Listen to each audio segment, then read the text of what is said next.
In a recent turn of events, Gervonta Tank Davis, the dominant lightweight boxing champion, has publicly called out YouTuber-turned-boxer Jake Paul, labeling him a bozo and questioning his legitimacy in the sport.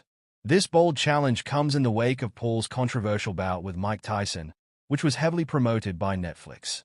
Davis' frustration with Paul's rise in boxing is palpable, as he wonders how someone with Paul's background can be taken seriously among skilled professionals.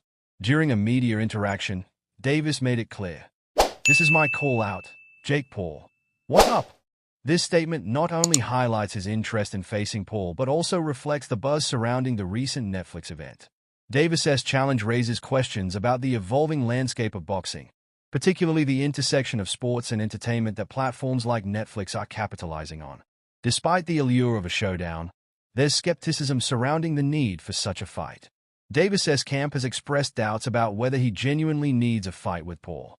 Critics argue that Davis, with his impressive boxing skills, doesn't require a celebrity bout to maintain his status. Is there even a height limit in boxing? Davis quipped, poking fun at the height difference between him and Paul.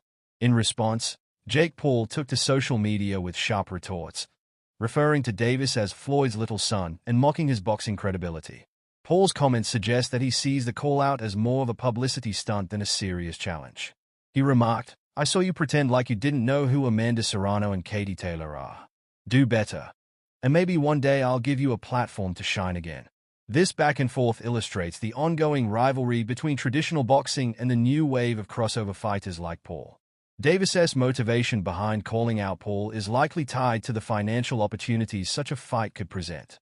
As a self-proclaimed prize fighter, Davis recognizes the lucrative nature of cross-promotional events, especially those that draw massive audiences.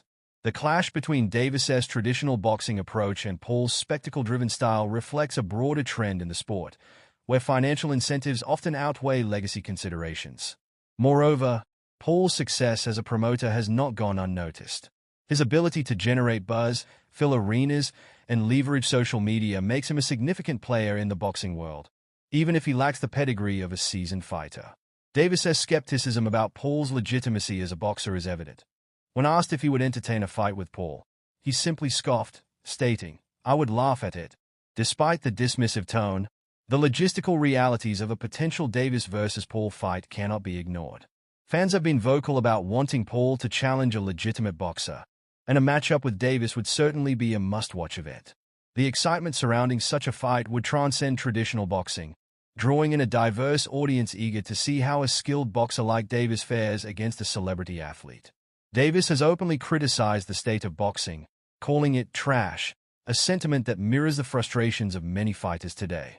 His desire to retire by 2025 has also added urgency to his remaining fights, as he aims to leave the sport on a high note. With the clock ticking, the prospect of a high-stakes fight with Paul could be an enticing way to cap off his career.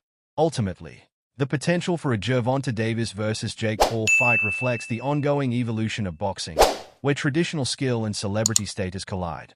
While Davis may not see Paul as a legitimate threat, the business side of boxing often dictates the need for such matchups. As both fighters navigate their careers, fans are left to wonder if this potential clash will ever materialize. Will Davis step into the ring with Paul, or will he continue to pursue more traditional boxing bouts as he nears retirement? Only time will tell.